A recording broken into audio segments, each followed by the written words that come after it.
Normalizing mental health in the workplace. The Salt Lake Chamber and business leaders unveiling a new suicide prevention and mental health campaign. Joining us now to get into that a little bit more is Nick Dunn. He is the director of Community Builders Foundation for the Chamber.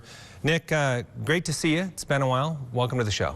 Thanks, Glenn. 1 in 5 American adults are living with a diagnosable mental health disorder. So when a person or employee is struggling with their mental health or thoughts of suicide, what kind of an impact does that have on the workplace?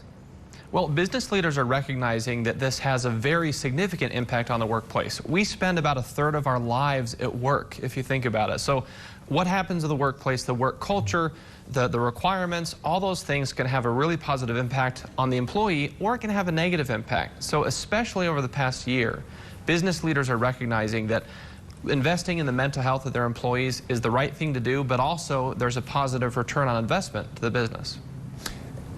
We just saw that survey about how many workers would just prefer to stay working remotely, but what kind of an impact did that have on mental health when we started shifting to remote working? Well, one of the things that a workplace brings is connection and cohesion with your coworkers. So that's one of the things that we're doing is the resources that we've put together as part of this campaign help business leaders see the way that they can, through their HR policies, through their managers, help to create some of that sense of connection and really helping businesses to see the best practices for how they manage their employees as real people, as parts of a team, and not just as widgets that create something. So it's really a big step forward in terms of improving and building upon how businesses care for their employees and how they invest. So we mentioned y'all are launching a new campaign. Talk about how it will work and the goal.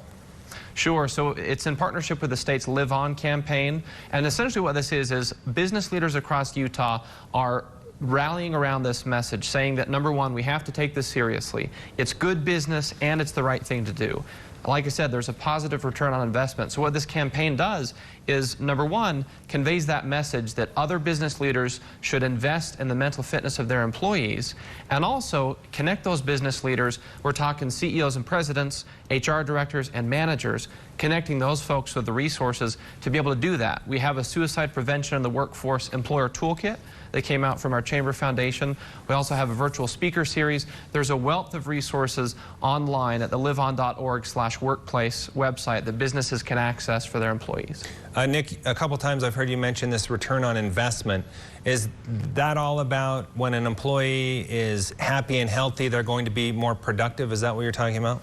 Exactly. More productive, more engaged. They'll be present both literally and mentally more in their workforce, in their workplace. And so also some of the data showing that if businesses do that, they invest in the employees, in their wellness and their mental fitness, then it creates more of a bond where employees might not want to leave as readily, so it can help with retention as well. Yeah, that makes a lot of sense. How much of this is about changing stigmas? People may not feel comfortable coming out and expressing mental health challenges in the workplace? Stigma is definitely one of the top challenges to this, is the traditional way of, well, you keep your feelings at the door when you come to work. That just doesn't work anymore. So what business leaders are rallying around is, look, if I'm a manager and you come to me as an employee, I'm probably not a clinical licensed mental health therapist, but I want to have an environment where it's open and where we can feel safe to have these kinds of conversations. And then as a business, we can make sure we're connecting our employees with the resources and the professionals that do exist. So that stigma, creating that openness, that culture of mental fitness is a huge step forward. Yeah, no doubt about it, chipping away at that. But these aren't issues that are just now developing. So why do you think it took so long to get to the point where we were comfortable talking about this and addressing it? Well, these are long-standing issues, but the unique thing with the pandemic is over the past year and a half, in a way, we've all kind of experienced this collective trauma. The stresses and the fears and the worries of the pandemic, whether economic or medical. And so I think it helped everyone to realize that there are things that happen outside of work that have an impact on our mental fitness while we're at work. And that was true over the past year, of the CEO down to the newest employee.